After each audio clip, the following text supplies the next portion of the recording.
Fabiola, eu sempre fico com a sensação que tanto o TSE quanto o STF estão sempre correndo atrás do rabo.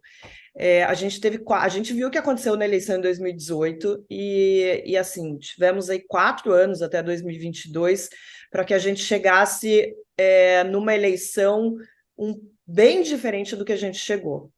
Então, isso acaba dando espaço para esse tipo de ação do Alexandre de Moraes, que acaba sendo contestada. Agora, é fato que a presença de muitas pessoas nas redes sociais, e não estou falando só de pessoas, enfim, que são verificadas, de empresários, mas a atuação dessas pessoas é criminosa. Essas pessoas precisam ser investigadas, precisam ser processadas e precisam ser criminalizadas pelo que fazem.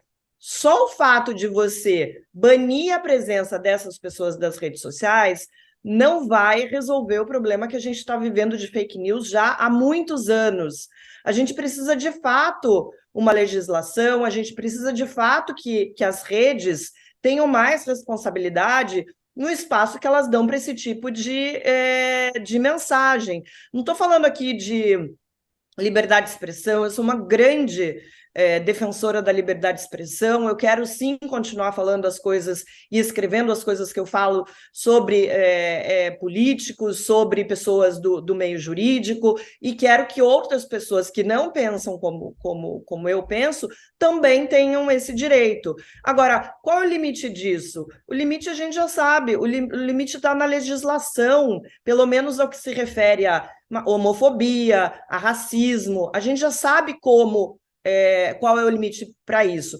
Agora, o que a gente tem um buraco muito grande ainda para resolver é a relação em relação às fake news. A gente precisa, de fato, uma coisa mais concreta para poder combater essa máquina que foi construída desde antes de 2018 e que continua toda, porque a gente está discutindo aqui esse problema, o que o Moraes está fazendo, mas dentro dos grupos bolsonaristas, esses grupos vivem uma realidade completamente paralela, uma distopia que não tem nada a ver com esse mundo real que a gente está vivendo. Então, assim, eu também acho que tenha sido um exagero essa ação do Moraes, mas o fato é que ele tá agindo de acordo com o que ele agiu durante as eleições também, sem ter muitas ferramentas concretas para combater o que a gente precisa combater e desde sempre.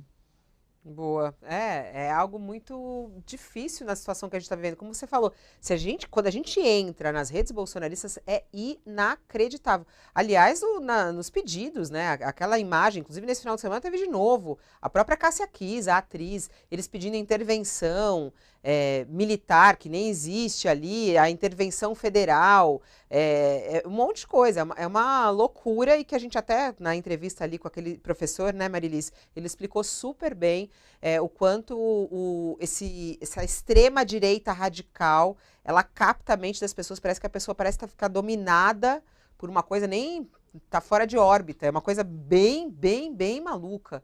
Aí, ó, de Fabiola, novo. acho que ele deixou uma coisa muito clara nessa entrevista, esse professor da UERJ, que agora me É o Castro, falha a memória, professor Castro. professor Castro. O que eu tirei dessa conversa com ele, a gente não pode também ficar tratando todas essas pessoas como se fosse um bando de fanáticos. Eu Sim. acho que tem um processo de fanatização ali, mas tem gente comandando essas ações que estão acontecendo. Essas pessoas precisam ser encontradas e processadas, porque estão, sim, financiando e Sim. incentivando atos golpistas, né? E isso tudo está previsto na Constituição para ser Isso. criminalizado. Então, a gente precisa urgentemente ver gente ser processada e parar atrás das grades por causa disso. Isso. Então, é dentro disso que vem essa decisão do Alexandre de Moraes com o Marco Sintra, que é um homem que está no seu lugar de poder, ele é professor de uma universidade, ele tem uma conta pública que tem muitos seguidores e estava disseminando notícias falsas que dão gás para isso, né? Dão combustível para isso.